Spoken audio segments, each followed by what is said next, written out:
was empty. So why did the cat refuse to move?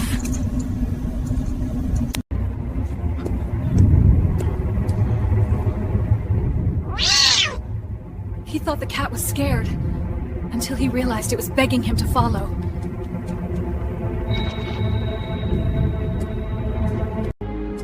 If that door had locked, no one would have found him until morning.